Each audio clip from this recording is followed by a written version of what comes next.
नमस्कार दोस्तों, जय हिंद। स्वागत है आपका आपके अपने ही चैनल पाठशाला विद केके में। एनसीईआरटी सार संग्रह का क्लास स्टार्ट है।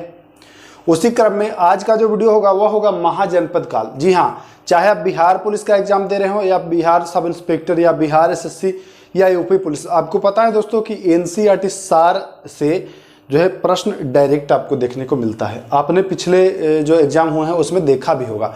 मैं बार बार आपको यही बताते रहता हूँ कि एनसीईआरटी सार संग्रह जो है वो अवश्य देखा करिए, है ना। एनसीईआरटी अगर आप नहीं देख पा रहे हैं तो उसी का सार होता है, मतलब उसको शॉर्ट कर करके, छोटा कर करके जो इंपॉर्टेंट पॉइंट्स होते हैं उसको हम तैयार कर रहे हैं, है ना। तो उसी को हम आपको प्रतिदिन एक चैप्टर करा रहा हूँ। प्राचीन भारत से मैंने शुरू किया है। इससे पहले भी मैं 8 वीडियो दे चुका हूँ, अगर नहीं देखा है तो आप देख ले जा करके। आज का वीडियो है यह महाजनपद काल होने वाला है। 10 से 15 मिनट का वीडियो होगा। 1 नंबर आपका सुनिश्चित हो जाएगा सभी एग्जाम के लिए।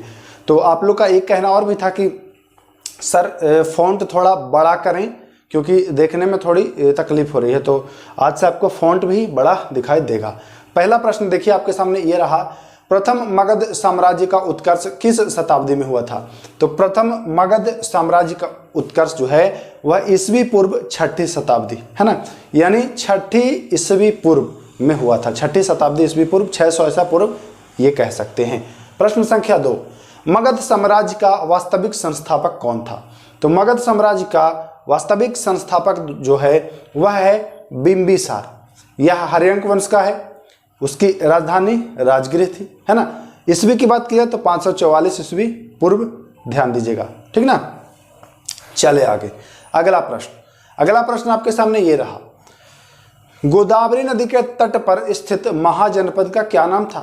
गोदावरी नदी, अच्छा आपको पता है कि 16 महाजनपद थे, जिसमें एक महाजनपद जो था वह दक्षिण भारत का था और वह गोदावरी नदी के तट पर था। तो यहाँ से बहुत बढ़िया, बहुत खूबसूरत प्रश्न बनता है कि गोदावरी नदी के तट पर कौन सा महाजनपद था। तो बताएंगे अस्मक। जी हाँ, अस्मक, है ना। इसकी राजधानी पोटली है या पोतन है, ध्यान दीजिएगा। चलिए प्रश्न संख्या 4, नंद वंश के पश्चात यानी नंद वंश के बाद, ठीक ना, मगध पर किस राजवंश ने शासन किया।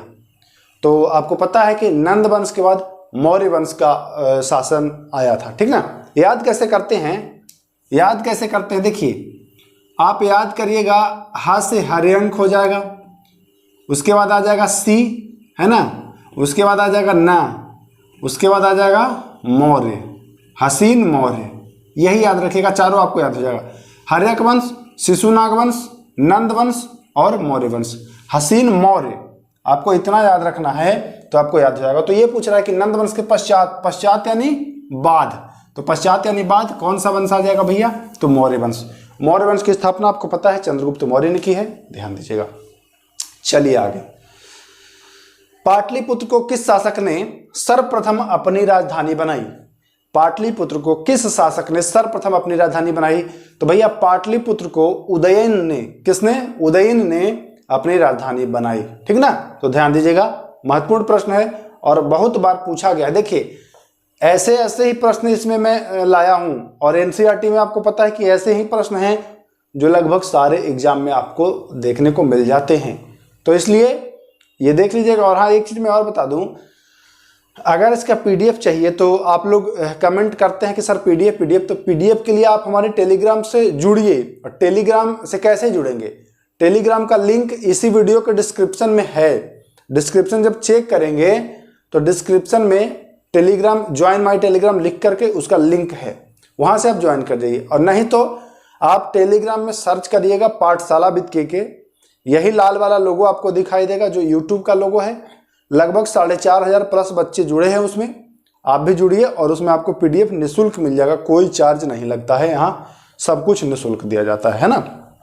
तो सर्वप्रथम राजधानी उदयन ने बनाई थी। अगला, उदयन वासवदाता की कहानी किस स्थान विशेष से संबंधित है। तो उदयन वासवदाता की कहानी जो है वह उज्जैन से संबंधित है। उ से उदयन और उ से उज्जैन रिलेट करके याद रख सकते हैं लंबे समय तक। प्रश्न संख्या 7, सिकंदर के आक्रमण के समय उत्तर भारत में नंद वंश का कौन सा शासक था। यहां से 2 प्रश्न, सिकंदर जब आक्रमण किया था तो उत्तर भारत में किसका शासन था। तो बताएंगे नंद वंश। और नंद वंश का शासक कौन था, राजा कौन था। तो धनानंद। जी हाँ, ध्यान दीजिएगा, कौन था? धनानंद। ओके, चलिए सर। प्रश्न संख्या 8, गौतम बुद्ध के समय प्रसिद्ध वैद्य जीवक। जी हाँ, जब गौतम बुद्ध थे तो उनके समय एक प्रसिद्ध वैद्य था, वैद्य जो चिकित्सक होते हैं, है ना, उसका नाम था जीवक, को किसने अपने दरबार में स्थान प्रदान किया था? कहने का सीधा सा मतलब है कि जीवक जो था महात्मा बुद्ध के समय किसके दरबार में था? तो बताएंगे बिंबिसार के दरबार में था। किसके दरबार में था? बिंबिसार। ठीक, चले आगे, चलिए सर। प्रश्न संख्या 9 नंबर क्या कहता है भैया? प्राचीन स्थान श्रावस्ती का नगर विन्यास किस आकृति का है? बहुत ही खूबसूरत, बहुत बढ़िया प्रश्न पूछा गया है। श्रावस्ती का नगर विन्यास जो है वह है अर्धचंद्राकार। अर्धचंद्राकार, जैसे चांद जब आधा होता है तो यही होता है ना, ऐसे तो अर्धचंद्राकार जो है श्रावस्ती का नगर विन्यास अर्धचंद्राकार। बहुत बढ़िया प्रश्न है। चलिए क्वेश्चन नंबर 10, मगध के किस शासक ने राज्य रोहन के लिए अपने पिता की हत्या की एवं स्वयं भी अपने पुत्र के द्वारा मारा गया? मगध का ही वह राजा है, तो उसने पहले क्या किया कि अपने पिता को मार करके और राजा बना। तो उसका भी जो लड़का हुआ वो भी क्या किया कि वो भी उसको मार करके और राजा बना। तो उसका नाम है अजातशत्रु। अजातशत्रु पहले क्या करता है? अपने पिता को मारता है, और अजातशत्रु का भी जो लड़का होता है वो अजातशत्रु को मार देता है। तो ये ध्यान दीजिएगा, क्या ध्यान देना है? अजातशत्रु अपने पिता की हत्या करके और शासक बनता है। अजातशत्रु का जो लड़का है वो भी अजातशत्रु को मार देता है। अजातशत्रु के पिता का नाम ध्यान रखना है। अजातशत्रु के पिता का नाम क्या है? देखिए, इसको याद रखिएगा, बियौना, बिंबिसार, अजातशत्रु, उदयन और नागदशक, ये चारों हैं। बियौना याद रखना है आपको, फिर से एक बार, बियौना, बिंबिसार, अजातशत्रु, उदयन, नागदशक। तो अजातशत्रु ने बिंबिसार की हत्या की और उदयन ने अजातशत्रु की हत्या की। तो ये ध्यान दीजिएगा। चलिए प्रश्न संख्या 11, सिकंदर एवं पोरस की सेना के मध्य किस नदी के तट पर युद्ध हुआ है? सिकंदर और पोरस जब लड़े हैं तो किस नदी के तट पर युद्ध लड़े हैं भाई? तो यह झेलम नदी के तट पर इन्होंने युद्ध लड़ा है। किस नदी के तट पर? झेलम नदी के तट पर इन्होंने युद्ध लड़ा है। तो यह भी ध्यान देना है। प्रश्न संख्या 12, किस शासक को, बहुत बढ़िया प्रश्न, परशुराम का दूसरा अवतार माना जाता है? किस शासक को परशुराम का दूसरा अवतार माना जाता है? तो आपको पता है कि महापद्मनंद को परशुराम का दूसरा अवतार माना जाता है। किसको? महापद्मनंद को परशुराम का दूसरा अवतार माना जाता है, ध्यान दीजिएगा। ओके, अगला प्रश्न देखिए, हर्यंक वंश का अंतिम शासक कौन है? तो हर्यंक वंश का अभी हमने बताया बियौना, बिंबिसार ने शुरुआत की थी। अजातशत्रु ने बिंबिसार की हत्या करके और शासन किया। उदयन आया, अजातशत्रु की हत्या करके शासन किया। उसके बाद आया था नागदशक। तो यही पूछ रहा है कि हर्यंक वंश का अंतिम शासक कौन है? तो बताएंगे नागदशक। ओके, इसका पीडीएफ चाहिए, टेलीग्राम से जुड़ के पीडीएफ ले सकते हैं निःशुल्क। स्क्रीनशॉट लेने की कोई आवश्यकता नहीं है, ठीक ना। और ये कमेंट करिएगा कि फॉन्ट जो है लिखा है आज पढ़ने में आ रहा है कि नहीं, कि और कोई दूसरा टेक्निक लगाएं। उज्जैन का प्राचीनतम नाम क्या था? भाई पूछता है उज्जैन का प्राचीनतम नाम, तो बताएंगे अवंती। अवंती जो है उज्जैन का प्राचीनतम नाम है, अवंतिका, ठीक है ना। सिकंदर की मृत्यु हुई थी, कहाँ में हुई थी भाई? तो इसकी मृत्यु बेबीलोन में हुई थी 323 ईस्वी पूर्व। जी हाँ, सिकंदर की मृत्यु बेबीलोन में हुई थी 323 ईस्वी पूर्व, ध्यान देना है। ग्रीक लेखकों ने किस शासक का उल्लेख अग्रमीज एवं जैंद्रमीज नाम से किया है? तो धनानंद का उल्लेख जो है ग्रीक शासकों ने अग्रमीज और जैंद्रमीज के नाम से किया है, धनानंद का, ध्यान दीजिएगा। तो इसके अलावा और भी प्रश्न है, देखिए। अब है 16 महाजनपद एवं उनकी राजधानी। बहुत बढ़िया खूबसूरत फंसाता है इसमें। एक तरफ 4 दे देगा महाजनपद और दूसरे तरफ दे देगा उनकी राजधानी, है ना, और देगा कि मिलान कराएं। तो देखिए ध्यान दीजिए, अंग की राजधानी तो चंपा, कहाँ की राजधानी है?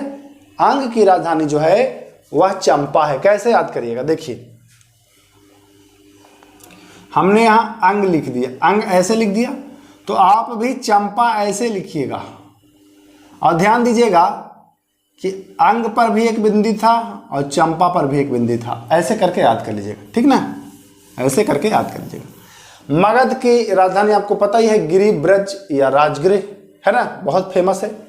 मल की राजधानी जो है वह कुशावती है। मल की राजधानी कहाँ है भैया? कुशावती। काशी, जी हाँ काशी, आपको पता ही है कि काशी की राजधानी वाराणसी है, बनारस, है ना, तो ध्यान देना है। चलिए इसी में आगे है कौशल की राजधानी। तो कौशल की जो राजधानी है वह है श्रावस्ती। कहाँ है? श्रावस्ती, ठीक है ना, कौशल की राजधानी श्रावस्ती है। पांचाल की राजधानी, तो पांचाल की राजधानी जो है वह अहिच्छत्र है। कहाँ है? अहिच्छत्र। पीडीएफ मिल जाएगा, एक बार देखिएगा आपको याद हो जाएगा।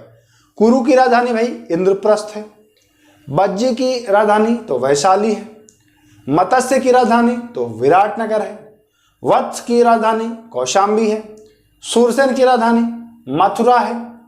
और चेदी की राजधानी शक्तिमती है। अस्मक, ये हम लोग चर्चा किए थे कि दक्षिण भारत का एकमात्र महाजनपद जिसकी राजधानी पोटली या पोतन है। अवंती की राजधानी उज्जैन। गांधार की राजधानी तक्षशिला। काम्बोज की राजधानी हाटक, ठीक ना। तो इतने जो हैं 16 महाजनपद हैं, इनकी राजधानी आपने देखा।